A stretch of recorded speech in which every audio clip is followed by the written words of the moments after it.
focus today is going to be straight line chucks on Rose engine.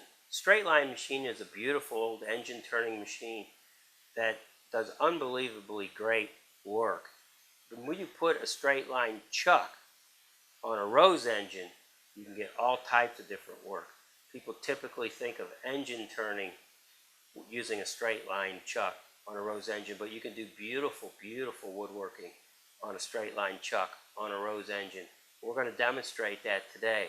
What I have in my hand here is about a 1930 straight line chuck for a Rose engine. They're pretty hard to find. This one had been fixed a little bit, and it does have a phasing worm down here on the bottom. It's very slow to phase, but it's a very nice chuck to own. Now we're going to show you the Linda White straight line chuck and how it works. The first thing you have to be concerned with is how are you going to drive a rack up and down with a pinion. The first thing we've done is come up with this nice pinion that fits our rack just right, and we've threaded it on the inside. So all you have to do is put this pinion on your spindle. Now when you're hand cranking, you're only going to go about 6 inches up on the rack and then turn it back the opposite way. So you're driving that rack up and down instead of rotary motion like you would be if you were using your regular Rose engine. This is a prototype alignment fixture. All it is a threaded 3/4 16 piece of stock with a piece of 3/8 stock in the middle. And all it does is screw on to the center line of our indexer. Once you have the center line of the indexer, all you need is this piece here. It also has a 3/8 piece of stock in the middle, and it's pointed right at the center. So all I do is I look down the center and I make sure that the center line of my spindle is in the center line of my cutting frame. And all I'm trying to do, since it is rocking, is make sure that I have the same amount on the left side as I have on the right. And once I have that, I know that my cutting frame and the center line of my spindle are one and the same. Now let's put on the project and see how she cuts. This is a piece of scrap hawthorn. You can see it's got a few checks in the end grain. That's what you want to do. You want to start with a piece of scrap and make sure you have the right rosette with the right rubber to give you a nice, aesthetically pleasing design on the side without ruining a very expensive piece of wood when you're just learning how the chuck works and how the patterns work.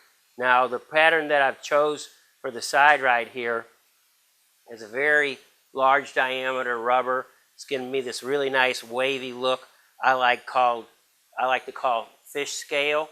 That nice fish scale looks very nice. I also have a spring-loaded detent in this Shoreline phasing attachment. It makes it very easy. I can turn on any degrees I want, and there's a detent built on the inside that locks it in every few degrees. So all I have to do is listen to it click, and I can walk around this project very quickly. And let's turn it on and make a cut. We'll show you how quick it goes.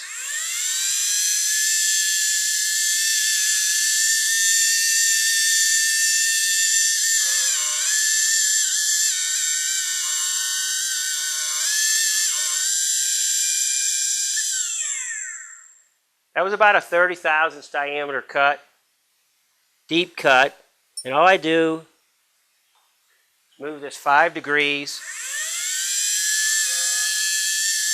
make another cut, and I'm going to work my way around to where I started from. It doesn't take long.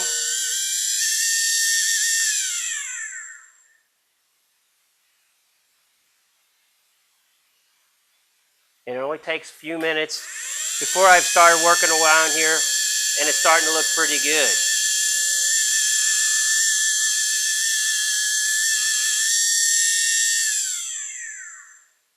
As you can see, it moves really quick.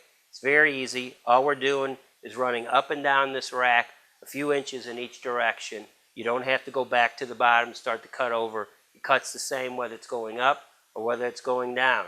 And all this is just taking the old ideas of an old straight line chuck, moving it to modern machinery. And all this Sureline equipment works really well on the Linda White, and we package it all up and modify it to work nice and smooth.